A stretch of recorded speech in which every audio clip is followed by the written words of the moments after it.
tuning in to another episode of Spiritual You. My name is David, and as is promised, today we're going to have Francisco Alvarez from Casa del Curandero giving his interview with Krista, our spiritual correspondent. Francisco is my Reiki master, one of my own spiritual teachers, and most importantly, a curandero. So stay tuned for that. I hope you guys enjoy. Today's interview is going to be with Francisco Alvarez about his curandismo. I hope you stay tuned. Thank you for joining us, everyone. Today we have Francisco Alvarez with us in the studio, and he's going to talk to us today about curandismo. So, Francisco, can you first tell us and everyone who's watching what is curandismo? Well, curandismo comes from the word which is curandero, which basically means a healer. And today's society, you can say that a doctor is a curandero, a pharmacist is a curandero. Back in the day, there weren't any doctors. You know, there was only the people in your own village. So you would have your herbalist, or your hierbero, as it's called in Spanish terms. You would have your sobandor, the person who did therapeutic massage. And you would have your huesero, very important, the person who could actually set your bones when they were broken because you couldn't rush to the ER. You had your consejero, and this is more of a spiritual side when you were seeking guidance. You would go to this person, and they would usually be the keeper of the sacred rites of your native tribes. And then you have the most important part, and it's always been the most important part of any culture, it's been the partera, which is the midwife. She keeps women safe and brings new life to the tribe. So how did you get started into curandismo? Well, I was born in South Texas, and I was born in a little town called Donna, Texas, in the Rio Grande Valley. And I come from a long lineage of curanderos on both sides. My father is a sobandero. He's 88 years old. My mother is a healer in all rights. She's also a consejera, which is, you know, a spiritual guidance person. And it's just something I grew up with. I can remember from the time that I could stand that I was either holding something or participating in some way in somebody's healing or some kind of, rites or events that we did. And it's just something that's always been a part of my life. So something that you grew up with. Yes. So what are you doing now as, your own person to continue this tradition? I've started a website, and I've started a project called Casa del Curandero, which is the House of the Healer. And it is to get the information out there about natural healing, about all these things that are being lost, but at the same time so many people are seeking out. I plan to go anywhere in the world to document traditional healing arts. As I've met many of the friends that I have now that are Hmong or of other cultures, it's very interesting how similar what we do, the things that we believe in. There's a thing called soul retrieval. The Hmongs are very big on this, so our curanderos are very big on this soul retrieval. Even as I meet people who have come to a holistic side or a more esoteric side of healing, it's been from they were doing massage and all of a sudden they realized it's amazing some of the emotional releases and things that are happening. And I want to document where this all came from, and I want to keep that alive for future generations. So Western medicine can only take you so far. Technology can only get you to some point. You have to be able to heal the soul to heal the body. So it's really about the combination of mind, body, and soul working together as one in order to heal, rather than just focusing on the individual aspects of each one. Yes, that's true. And there's so many people out there that are gifted and have so much to share. And part of this is to get their message out there. There are people who have no clue where to start. How do I do a workshop on something that my grandfather or grandmother taught me? Well, come to Casa del Curandero and we will figure out a way to do it. We will get all the resources we have in Fresno, all our friends together, and we will figure out a way to make it happen and to get that message out there. That sounds like a wonderful plan.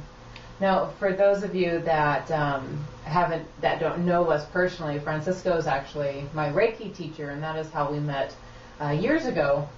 And so I know Reiki is very dear to your heart, and for those that don't know what Reiki is, it is a form of healing yourself, healing others, and it helps both the physical body and the emotional body as well. But tell us what you're doing as far as that is concerned at this point with the Reiki, and what other things are you doing?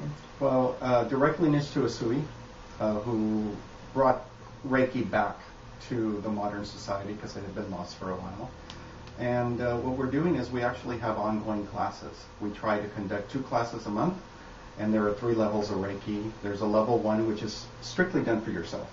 You do Reiki for your betterment and your health. And there's a level 2 when you want to be a practitioner and you want to help other people. And then, of course, there is a master level, which takes great dedication because you're also, at that point, called to teach. And most people go to that level for teaching. That's what that level is all about. And I was very lucky to be introduced to Reiki by my great master Oscar Beck, and I loved it ever since. It was great for me. And I also know that you do Tai Chi. That's also something that's very dear to your heart. How long have you been doing Tai Chi? I've been doing Tai Chi for 17 years, and I am head of the Tai Chi Center of Fresno. I love the place.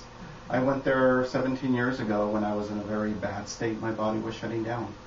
And to tell you the truth, I thought, I've always wanted to do this since I was a child of 13 when I first came across a book. It fascinated me.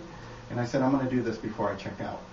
Well, 17 years after entering that place, I'm still here and still thriving. Tai Chi is incredible. It is a martial art, first of all. Most people in the West do not understand that. We teach Tai Chi Chuan, which is a martial art. It's the most internal martial art, but it has such incredible benefits because you get to know yourself and know your body. It's been called a moving meditation, and some Western doctors are even taking to call it as a moving medication because it can affect arthritis, it can affect high blood pressure. Your mind is constantly active when you're doing Tai Chi, so it can even help you ward off Alzheimer's because you're constantly learning something new. The depths to it, I think no one will ever be able to find. It can complement any sport or anything you do in your life. That sounds amazing. Now, I also understand as part of your work as a curandero that you also do readings for people. You do limpias, you do healings, individual healings. Tell us about how that works and those processes. The readings, people will come out on the website and they'll see some of the services I'm offering at the moment, and they will just make an appointment with me, and they will come to my house. I have a room there, and if they just need a reading, they want a clairvoyant vision, so we can decide on what we're looking for and where we're going. Many times Spirit will have us go in a different direction. I always tell people, whatever you get from me, I'm hearing it the first time. I have no opinions about you or anything. I'm just going to give you what's coming down the line. Limpia, it's very interesting. There's a lot of time when the energy is stuck in the body or something isn't working right or just feel out of sorts. And you might not need a soul retrieval where there's been something traumatic or we need to get your soul back in your body, so to say, or get you back in sync, actually, what happens. And you may just need a limpia. And a limpia is using herbs and brushing the body and saying special prayers and asking for you to become one again and become, cognizant of what's going on around you. So how does all of this kind of combine together into what I would consider you to be as a modern-day curandero? I like to look at all the aspects that are out there. I like to look at all the things that people have been doing and then see how they integrate so greatly together. I mean, I have many friends who have gone through massage school. And just to find out how healing the body through a massage can release so many things. You can actually just have a cathartic experience on that bed. I've had people in my Tai Chi center doing Tai Chi and just letting out emotions that are stuck in the body. So there is no limit to these ancient practices. And I want people to understand, yes, you're going to a Western doctor and there's a lot of good to be done in Western medicine. Mm-hmm. But if your doctor is only treating your body, then you need to seek out someone who's also going to help you treat the spirit. One of the things I always suggest to anybody that comes to me is, I am not going to be your primary physician. I want to work with other people. I want to work with a massage therapist. I want to work with your Western doctor. And I always tell everybody, you will get a full physical if you are with me. And in combination, we can bring this all together because every pill you take, every injection you're given came from nature. They are mimicking things found in nature. Aspirin comes from the inside of a tree.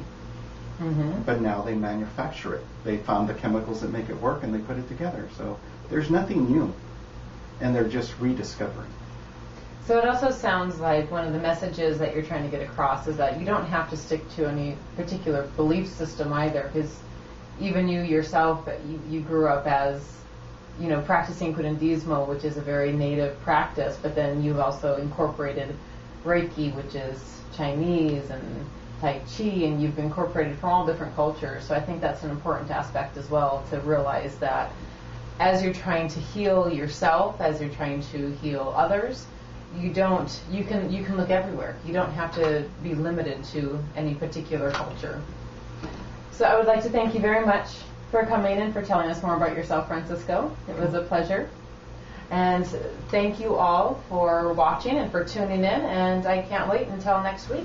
Thank you again to everyone for tuning in with an interview with Francisco Alvarez. I hope that you learned a little bit about Curandismo and what it is and how to incorporate all different types of healing modalities into your life. For more information on Francisco and his project, you can visit his website at casadelcurandero.com or any of the links below for his Facebook, blog, Twitter, and LinkedIn. So thank you again for tuning in, and I'll see you next week.